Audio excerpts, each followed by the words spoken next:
Let's speak now to Annunziata Rees-Mogg, Head of Communications for Popular Conservatism and, of course, a former MEP. At one point, a Brexit Party MEP sitting with me and my cohort, and then she snuck off back to the Tories. Naughty girl.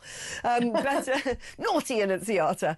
But what is going on? You've seen it from both sides. You know most of the Reform lot because they have emanated, many of them, from the Brexit Party, and you also know a lot of the Tory lot. What is going on? Is this just a case of the Conservatives gradually being replaced by Reform UK, or is there something otherwise fundamentally wrong inside the Conservative Party right now?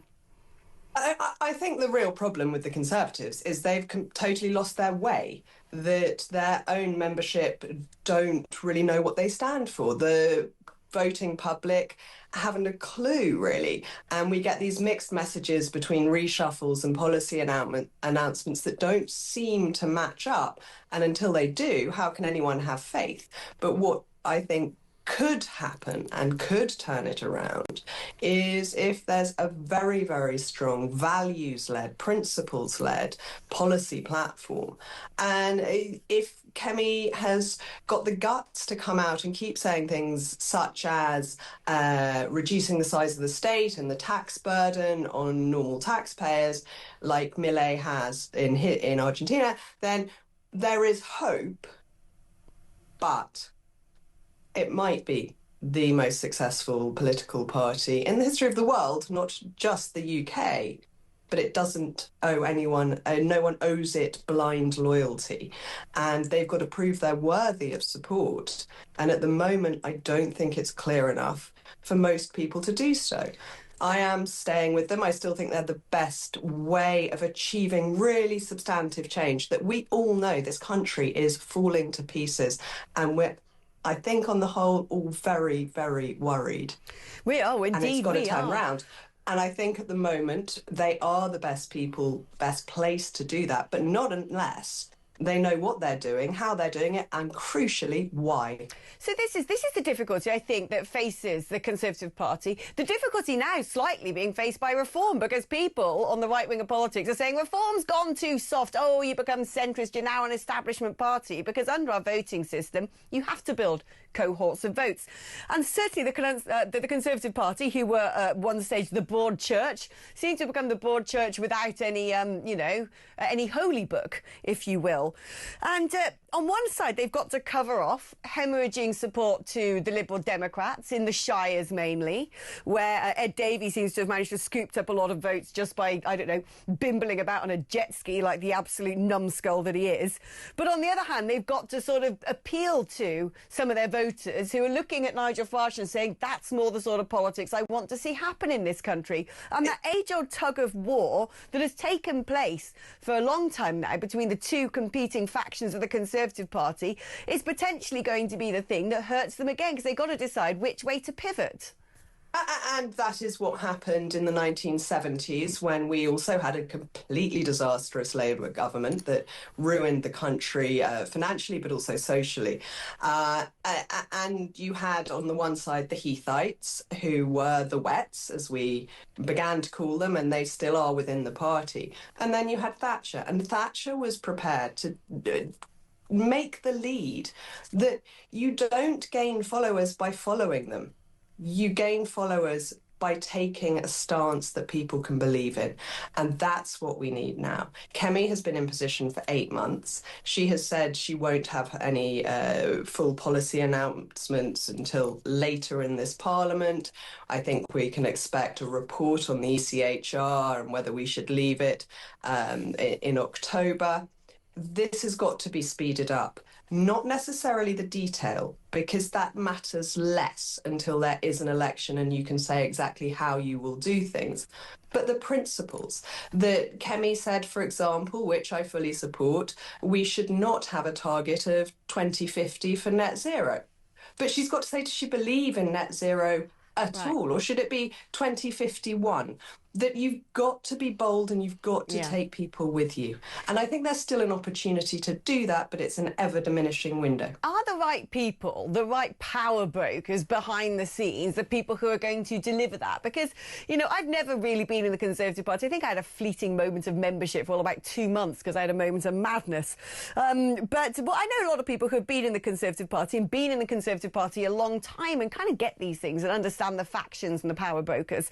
And someone said to me the other day, well, that's it with Kemi's reshuffle. This is the Gove takeover, fully throated and achieved. And that actually, when you look behind the scenes at some of the staffers and the people who might be writing the policy and determining the direction of travel, they're kind of more from the side of the Conservative Party who, you know, a little bit cuddly, a little bit fuzzy, a little bit Lib Dem.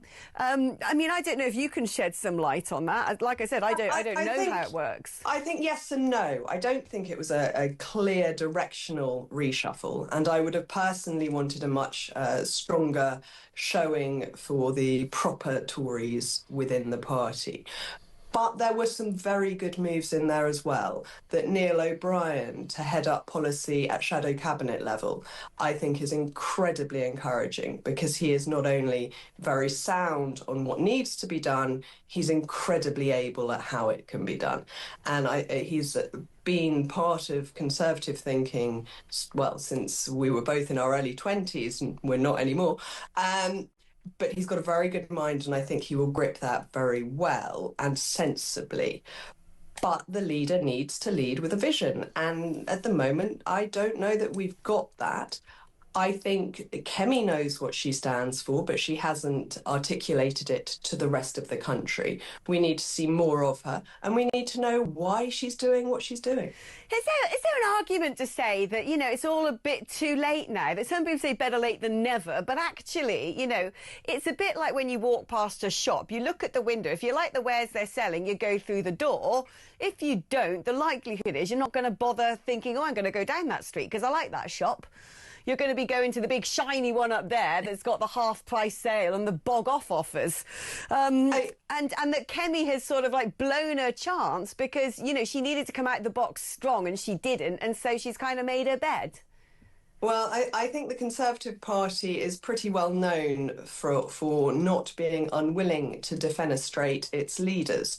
And I don't think that a challenge is at all impossible. Oh, so you think she should be... I think she could prove her value and her leadership skills by setting out her wares, by selling why we need to bring back control away from international courts and to our British democratic system, how we can bring the judges that seem to make these appalling decisions back under control, how we can get the police to police and do take the actions that matter to all of us so that we're safe in our houses and on the streets. If she can do that, if there are people who won't come with her on issues such as net zero, such as the ECHR, potentially, and I would hope, such as tax cuts to encourage growth, then I think she has to be prepared to expel any wets that are still there. And if she did that, I think she would be able to show, because in opposition you can't change things, and Reform know this, that you can't actually change what happens in Parliament or how laws are enacted. But what you can do is show that you have the ability and the will to make things change. I mean, the thing is this as well, though. Kemi just actually actively boasted about not having wares. When they were asked, what was your position on this? Would you leave the ECHR? What do you think about this?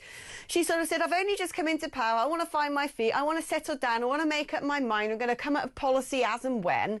And so you kind of got the feeling that there isn't any real conviction there. And so now if she turns around and goes, guess what? These are my wares. No to net zero, no to the ECHR. It's like, well, those are Reform's wares, and they've said that from the outset. It doesn't... I don't think that's... I mean, yes, she did certainly say she was going to take her time, formulate detailed policy, blah, blah, blah. And personally, I think that was an error, that she should have set out her values first. But she hasn't been shy about her values at any point. We have all heard so many times, if you have an interest in politics, otherwise you won't have done, but that her fight on women's rights, trans rights, on being a black woman and that making no difference to her politics, but empowering her to fight more strongly for the politics of this country.